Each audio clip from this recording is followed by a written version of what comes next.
Hello, Beez Bladers. Welcome back and welcome newcomers to the channel. Do you need more work knife in your life? Because that's what I suspect this one's going to be.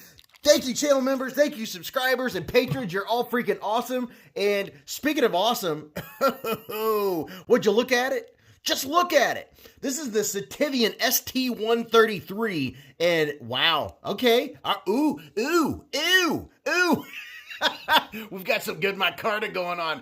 Oh yeah, we're right up there at the 6.5 mark. 6.5. And if you watch Beez Blades, you know that means we've got some good texture going on.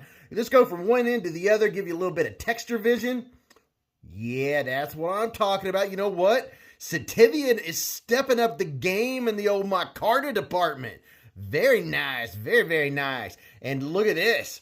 No hole going through for the lanyard. We have a spot right back there for all you lanyard lovers. You can put one in there and not worry about messing up your aesthetics with the hole through the scale. That is pretty nice. So there's this side. If you want to take an old screenshot of Rooski. And here's this side. I can't wait to see this blade. You can see there. Gee, I wonder which one it is. It's that one. I wonder what the steel is. D2 maybe.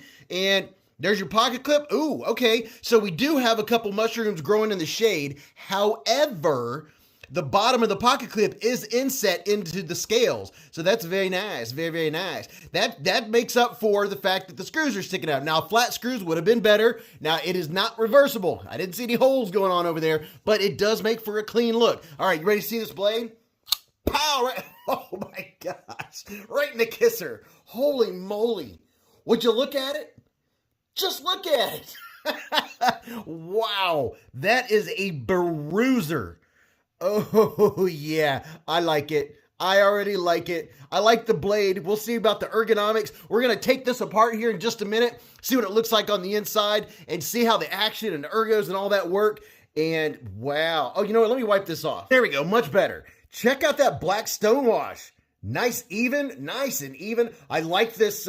Someone said it in the chat the other day, what you call it, a weathered look or something like that, where the edges are just kind of worn. It gives it a really neat look. And check out this edge.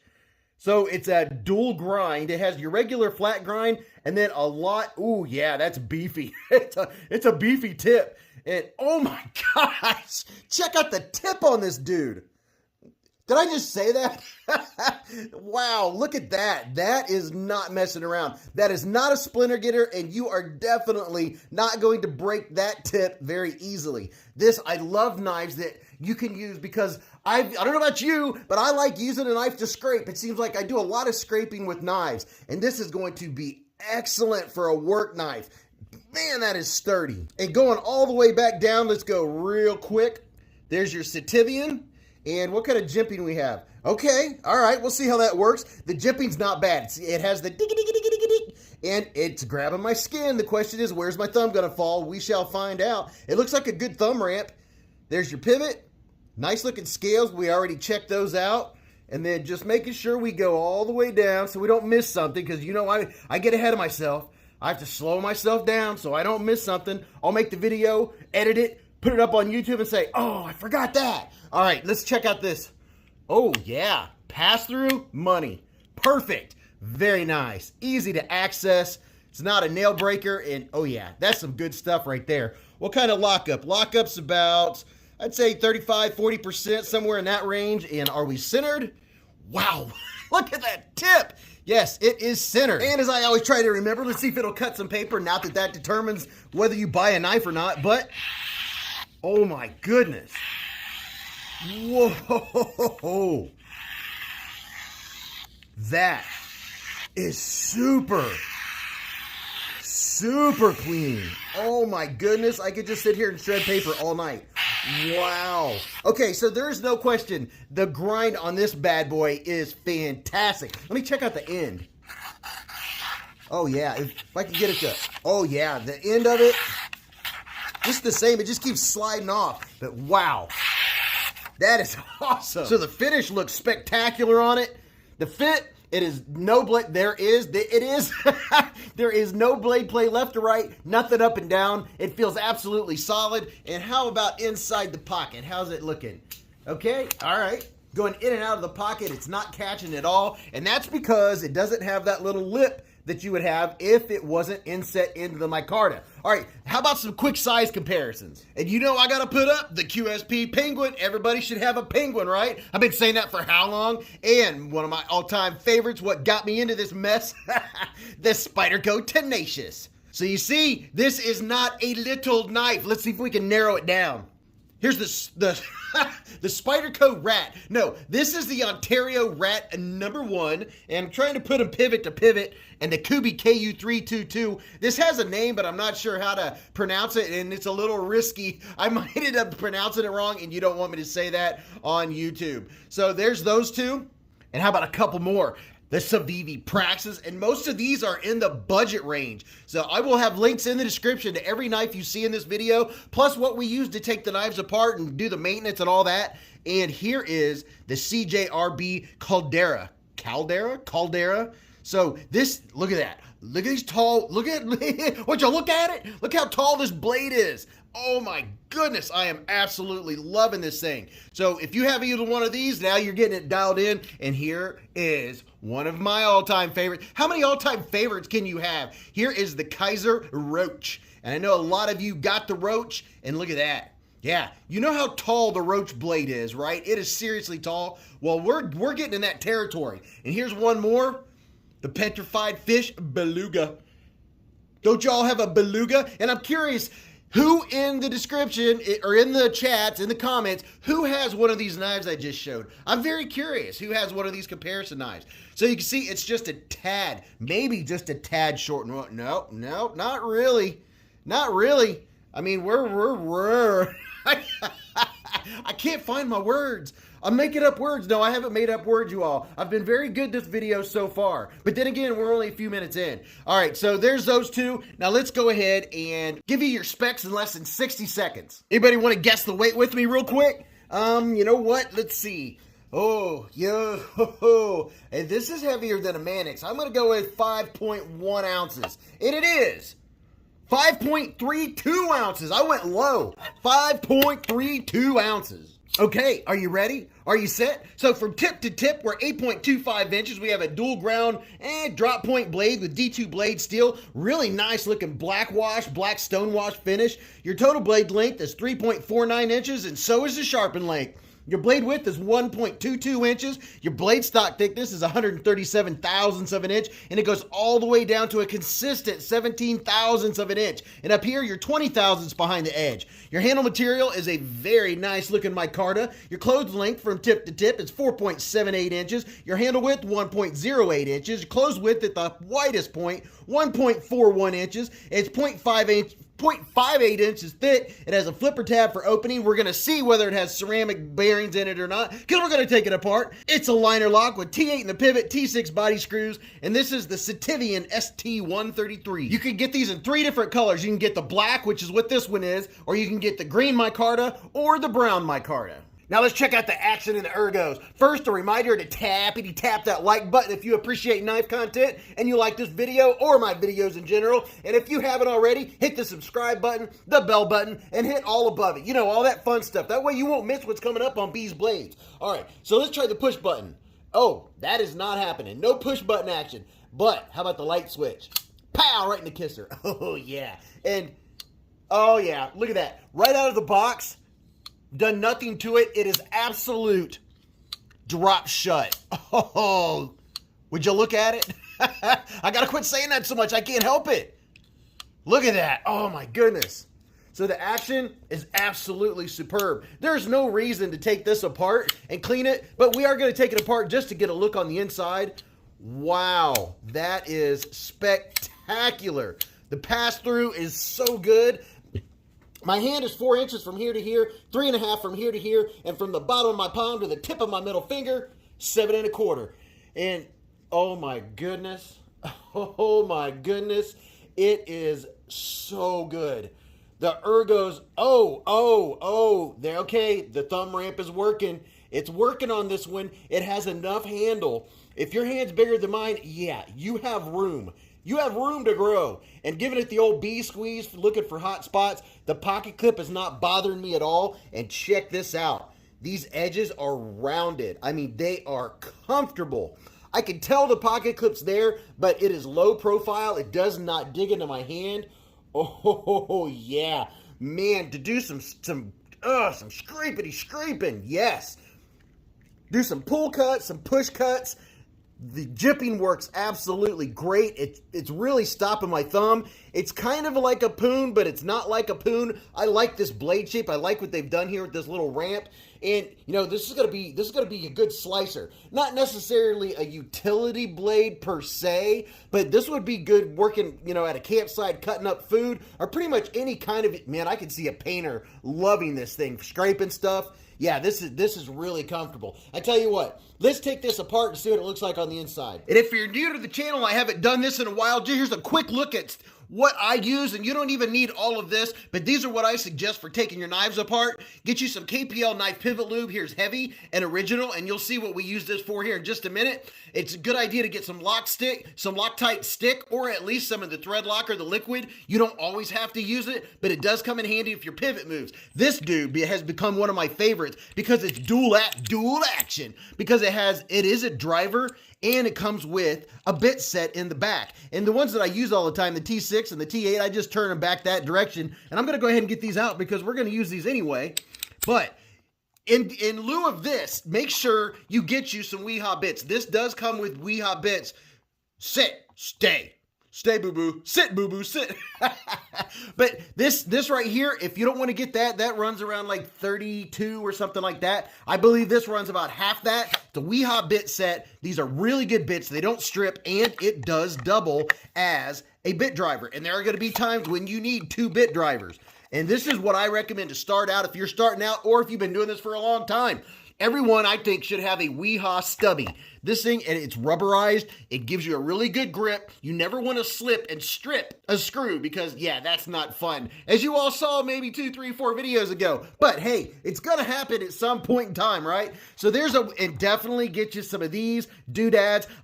All of this I have listed in the maintenance section below. I have 10% off at KPL Knife Pivot Lube, and all this other stuff is listed, and you'll see what I use these for here in a minute. All right, so let's get in this knife. Okay, so I'm going to use the T8, the Torx T8, and we're going to attack it right from the pivot. Let's see what happens. Oh, it does not want to move. When it gives me that much resistance, I'll try it on the other side. It's not wanting to move on this side. All right, tell me this isn't happening again. Nope, it is not wanting to move. Okay, you don't realize it, but I've been gone for 10 minutes. I could not get this to budge, so I went and I have a woodworking burner. It's kind of like a soldering iron, and I had to heat this up. And just to give you an idea, it just started moving. So this has to have a considerable amount of thread locker in it, and I'm going to concentrate here because it is very tight. Give me just a second. While I concentrate, what I'm doing is I'm putting a lot of pressure that way and a lot of pressure this way, and it would not let go. Now, I've heard you can use boiling water to get it loose. I used that, and I held it on there until it got hot on both sides, and then I was able to let it. I could feel it just barely letting go.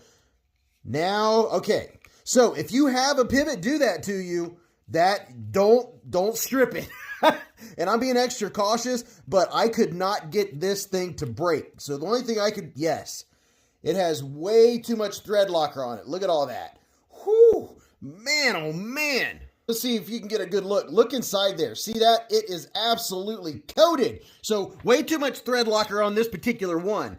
But, whew, yeah, so okay, this one's good. This is good. That's good. Yeah, I could not get it to budge, man. So, before I forget, if you haven't been to Beez Blades live at the Hive, oh right, on Friday nights from 8:15 to 11:15 p.m., you definitely should stop by. You don't have to say anything. The rest of these screws are coming out just fine.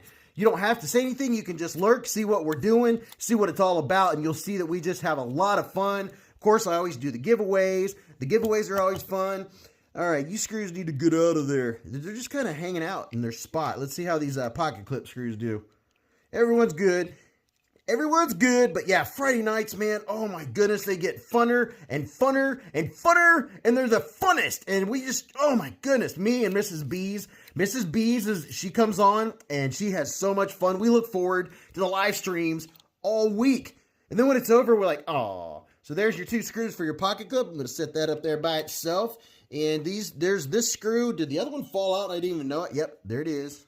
So here's these 2 screws. I'm just going to leave them in here. Why not?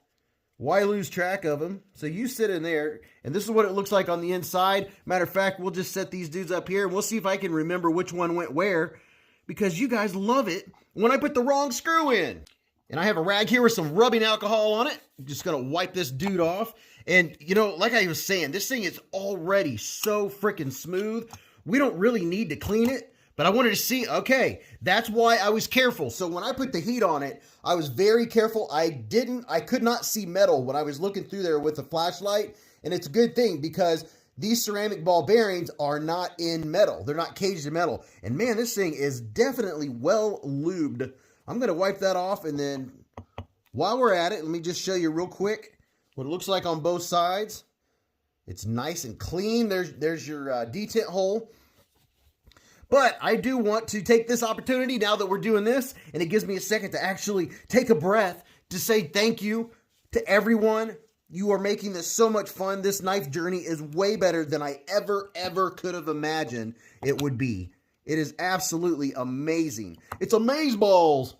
And these are ceramic bearings. Very nice. And man, wow, it is so smooth. There's a look at your bearings. You know I love my bearings, boys and girls. Nice and clean. There we go. Okay, so now that we've done that, I'm just going to wipe this dude off, and then I'm going to see if I can't just wipe out some of that extra. Where'd our pivot go? Found it. Some of this extra that we have on the inside of there. Man. And I'm just going to use a couple old doodads just to see if they'll get some of that extra out. Da-da-da-da-da-da, extra. Did I just say that? Watch me. Watch. It'll be copyrighted. You can't sing that. You can't sing the extra song. But you know what? I got to say, I hope you're having a good day. And if you're just starting your day, you know what? It's going to be a fantastic day. So there's your whole knife taken apart. Not too bad, except for the fact that it had way too much thread locker in it. All right, so do we have a D-shaped pivot? Yes, we do. As you can see right there, D-shaped, so it wasn't going to spin on the other side regardless. So the only way I could have taken it off is from the pocket clip side. And this D shape is going to match up with that spot right there. Let me clean that off a little bit. All right. Now, before I forget, I'm going to get some KPL heavy. Yeah. See, I've done better once I've learned to put the heavy on first. It helps me not forget, because there for a little while, I was forgetting to put the heavy on and putting the knife back together, and I was be like, oh, darn it. So there's the KPL heavy, and that'll make it nice and smooth. Then we'll put this dude on, and I use these little doodads, and you know, all of you haven't seen me do a disassembly in a couple minutes, as they say. It's been a little bit because we've had so many cool knives coming into the channel and so much cool stuff going on. So I'm going to put this dude back on here. Be very careful because this thing came sharp. It came very sharp. Matter of fact, you know what? I'm going to put a little bit of looby-doob in there, a little bit of looby-doob there. And look at that. I already wiped it. What a doofus. But I hope you all had fun on the Friday stream, and I am thinking about some trivia things and some fun stuff to do. Here is the stop pin, which goes right here, and this hole right there. But I'm thinking about some trivia stuff and some fun things to add to the live streams. Not that we need to add to them, because there's so much fun already, and they go by so fast as it is. But we might have a guest coming up here in the next stream or two. And then we are going to have 2-tier giveaways. On top of the regular giveaways, channel members are going to be included on a second tier. Yeah, you heard me. You heard me. Look what I'm doing. See? Okay. All right. I know some of you were screaming at me. You were like, dude, hey. Oh my gosh. And you know, I was thrown for a loop. I'm not going to do that. I'm not going to get out of sync. I was thrown for a little bit of a loop because not being able to get that pivot out. And it, you know, everything was flowing. The video is, you know, I was like, okay, we're going to wrap it up. And then the pivot wouldn't come out. And I'm like, are you kidding me? And where'd my, there it is. Get it back together. But yeah, it was not an abundance of caution. It's the fact that the pivot would not budge. It was in there. It wasn't coming loose. Now, we didn't have to take this knife apart. It didn't need it for any reason. It was so clean from the get-go. I mean, it was just super clean. All right, everything feels like it's clicking into place. We can put this bad boy back together. Get our T8. But yeah, once it skipped on me once, I'm just going to leave that thread locker on there. It's going to lock back into place. It definitely doesn't need any more. And the only reason I would put thread locker on a pivot is if it starts moving or the blade starts wobbling. Then I'll put some thread locker on there. And let's see if I'm putting these doodads back in the same spot. Hopefully I'm putting them back in the same hole. Get in your hole. It's your home. Okay. Onesie and twosie. So if you're driving right now, shout out to you. There's a lot of folks that do like me, and you drive and you listen to knife content while you're driving. Don't watch, just listen. So does this dude go back in here? Yes, it does. Okay, just make sure everything's going back and smoothly like it's supposed to. How we operating? Feels good. It's nice and tight. Nice and tight. No comment. Shout out to all of the truckers out there. You guys are awesome, and we have some channel members that are truckers. A shout out to the ladies. We have a lot of ladies at Beez Blades, and more ladies are showing up. And there's new ones, and there's ones that have already been into knives, and then we have new ones. We have partners, husbands, wives. Everybody's getting into this thing, and it is so much fun. And our blade is centered. The action. Oh my goodness, it is drop shutty. All right, let's go to the big screen. So the Sitivien St133, what do I think? Is it worth 29 bucks? Absolutely. I mean, just the action alone, I have to turn this sideways just so it can drop, because it will catch your finger. This right here will stop it, so you're safe. It'll hit your thumb, and then it is dropping. So it has great action. The ergos are fantastic. This is going to be a very great work knife. It's definitely worth the money, in my opinion. I like it. I really like the scales. And let's see, you do have a little bit of room to sharpen, just a hair, before you get the plunge grind. Just kind of disappears down into here. But for this price range, I don't think it really matters. And I love this dual grind. That's going to be a little scrape action. So I like it. It fits the hand very well. It's very comfortable. I can hold this however I like. It's slicey. I mean, it is a tall, flat grind. I like it. I don't really have any complaints other than the fact they use too much thread locker on the pivot, but that's a little bit nitpicky. So tell me what you think. Do you like it? Are you interested? And if not, that's fine. Just say hello in the comments, make a comment, and just a reminder that I can't always answer all replies, because sometimes, life happens. I do work full-time job and all that stuff. So if that happens, do know that if I see it and I can't I appreciate the comment. Make sure you go watch this video. You're really going to enjoy that. And until I see you again, or see you in the live streams or in the chats, remember, live life in the present, keep a Band-Aid handy, and don't cut yourself.